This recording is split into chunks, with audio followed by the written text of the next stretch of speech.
Rece, you've obviously been here a lot with Game Day for football over the course of your career. What is it, what does it say about the program that Oates has built as far as, this being the first time you guys have been here with basketball? It's a level of national recognition that even as good as Alabama basketball has been in the past, it's been better than a lot of people realize, I think, on the outside. But it has a level of national recognition now with the #1 overall seed last year, with attempting to win the conference for the third time in 4 years, winning the tournament both of those years too to back it up. I think there's just a sustained level of excellence that brings with it the validation of getting the attention of our show. And I don't mean that to sound like patting ourselves on the back with the show, but I do think that when you have the brand of Game Day attached to it, and you consider that the staple places that we visited, Kentucky, Kansas, North Carolina, and Duke, obviously, to be now included in that mix is pretty good. So I think it really speaks volumes for what Nate and his entire staff have been able to do in terms of creating consistency and also creating a level of excellence. You've been at a lot of big venues. You mentioned a couple of them there. When Coleman gets full and gets rocking, it can create a big atmosphere. But do you think that, you mentioned the basketball getting to national recognition. Do you think it's necessary to have a new venue, or do you think it can kind of be what it is with what it has? Greg Byrne's a really good friend. They need a new building. I mean, the first time I came into this building, I was 5 years old, going on 6, and my parents brought me to see Elvis Presley. Actually, they were coming in, probably couldn't get a sitter at that time. And even when I came in then, as a 5-year-old, I was far more mesmerized by the fact that there were scoreboards in the corners, and I was even aware of C.M. Newton's team at that young age and used to watch the replays of those games on Alabama public television. So I was a little more, even though the king of rock and roll was here. And now Billis will tell you, I win all contests. When people say, what was your first concert? Oh, I don't know. I saw Night Ranger or, I'm going, Elvis freaking Presley, But I say that to say this building's old. And what you need, I think, is, something a little more intimate. They've done an amazing job of making this place so much better than it was when I was in school. Way better. I mean, they've done everything you could possibly do to make this place better. But I do think it's appropriate that they, eventually when finances dictate that it's feasible, and I know they've had some hiccups along those ways, but when feasible, it would be something that would really add to and help the program, for sure. So you graduated from Alabama in 1988, and you were there during the WIMP era. Can you kind of compare the eras between what you saw while you were in school here relative to what you're seeing now with Nate Oates? I think there's a lot of similarity there, because during the time that I was in school here and for a few years after that, that was as good a run of sustained excellence as you would find, absent the one thing that haunted them, not being able to get to the Final Four. And this is early in the building stage, and I really believe that Nate Oates will get Alabama to a Final Four. But that's the only thing lacking, because everything else during that era when I was in school, they had the multiple Sweet 16 appearances, the big time stars, the high draft picks. They had it all. And Derek McKee and Enos Watley and Bobby Lee Hurt, Buck Johnson, so many great players. And then a few years after I graduated, the teams with Spree and Ori, that's big time star power. And so I think that what WIMP did is amazing. It showed it could be done here. And I think that, what Nate's been able to do in a very short period of time is on track to mirror that. And I think ultimately they'll get to a Final Four, which is the one thing that has eluded this program. You're from Muscle Shoals. I am. Area. So is Mark Sears. Talk about just the season that he's having for Alabama. He's just been sensational. I marvel watching him play, because he's not the biggest guy in the world. And he's a really good shooter from the perimeter, but he somehow finds a way to be a great shooter at the rim at 6'1" or whatever he is. he's a very competitive guy. He's added even more to his game this year, and he's sort of the epitome of what college basketball has become. Starting his career at Ohio and establishing a reputation, getting to a certain level, and then testing himself at a higher level. And then he's even taken it another step by elevating his game from last year. He was really good last year, but now he's an All-American, and I think it's really just a tribute to not only his talent but his work ethic, and obviously he's a good leader. He's highly competitive, and I think he's just been a great force and great player for them this year. Alabama fans have maybe become a little numb to hosting game day for football just because it's happened so much. I would expect there will be a little more enthusiasm tomorrow. So kind of what makes a good crowd or environment for basketball game days?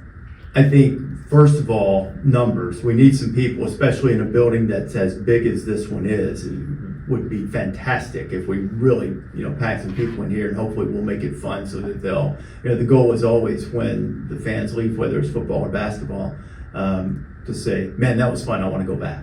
So we'll be engaged with them throughout, and I think it's really important, for them to come and show their support for their team, why they're proud of their program, make some noise, react to us, boo us when we talk about how good Tennessee is, and they are, and we talk about how good Kentucky and Auburn are, and they are, and they can boo, boo, boo, and that'll be fun. And then when we talk about how great Mark Sears is, they can cheer and go crazy. And Nate's going to be on the show. Probably got another special guest that might show up at some point during the program that I think they will react favorably to. So it'll be a fun morning, and I hope everybody comes out and enjoys it and says, I can't wait till those guys come back, even Billis.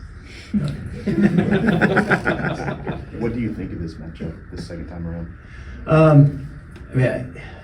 Jay and I were talking about it a little bit before, and it probably comes down to how's the game going to be played, right? If it gets real physical, turns into a defensive game, obviously that's advantage Tennessee.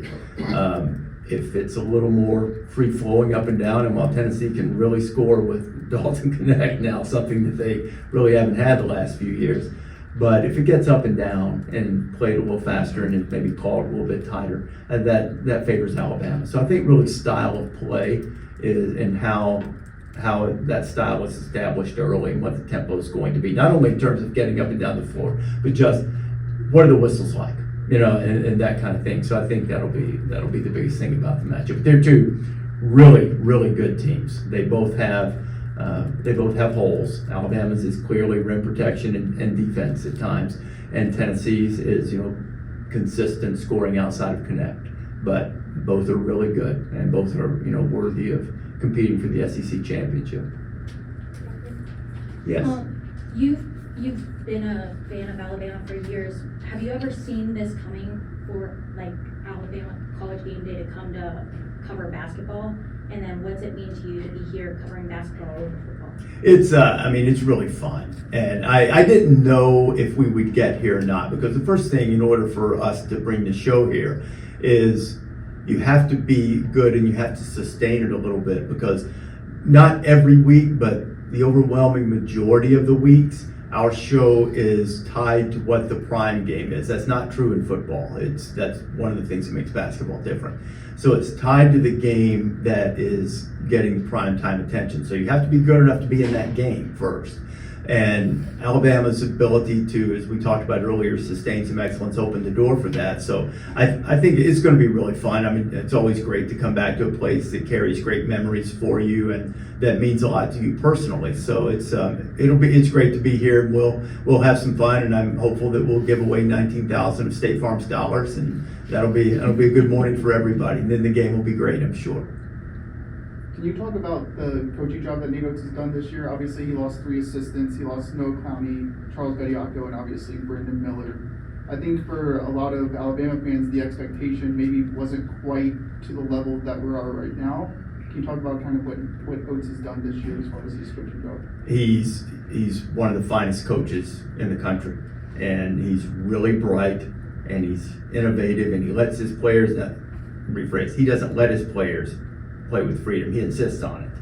And this Davin Cosby now, he's my favorite player all of a sudden. You know why? Because my man went out there and played 13 minutes and got up 10 threes. That's my kind of dude right there, you know. Let it fly, kid. I love it. You know, so they play a style that's fun to watch. And he's able to get his players to buy into it. And I think one of the most interesting things about what he's done in this, you know, quest to try to win 3 conference championships in 4 years is that he's pretty much done it with 3 different teams. It's not as if they built toward a stretch, you know, and had a core group that stayed around.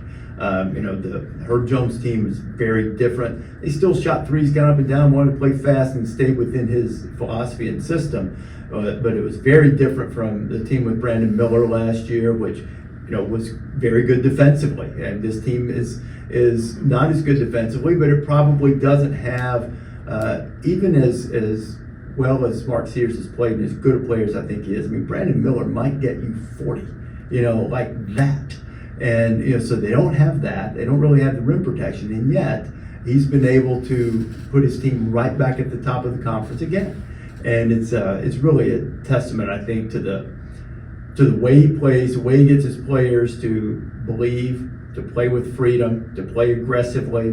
They've done really well bouncing back from what might otherwise have been significantly demoralizing games, which I think is also the mark of a really good coach. I mean, I characterized him earlier this week talking with someone as a rising star and then corrected myself. I said, you know what? I don't think he's rising anymore. I think he's just a star coach. He's excellent. He's done an excellent job here.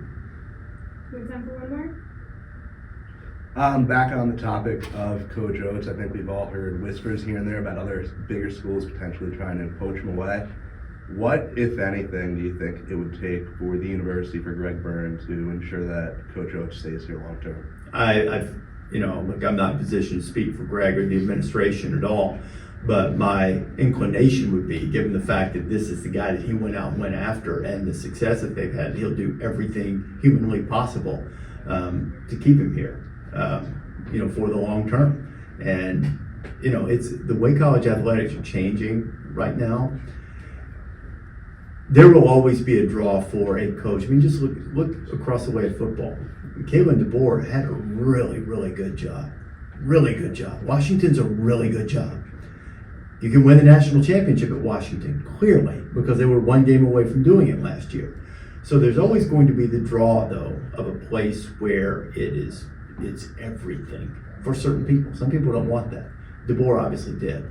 And then there's also the draw of making it everything in your own image. So a lot of that will come down to what Nate wants to do, right? I don't think that he'll leave Alabama because they, you know, at any point because they didn't do something. I don't think. You know, I think they will do everything in their power to make sure that all suitors will have formidable competition to keep him. Because here's one true thing. If you guys remember this from me, your time with me will not have been ill spent.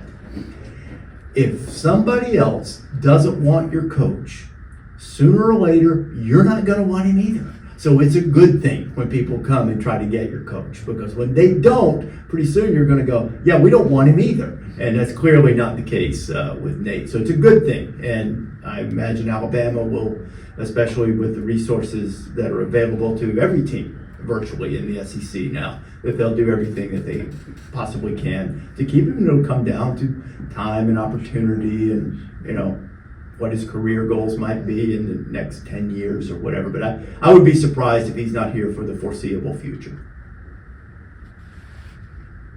Okay, good.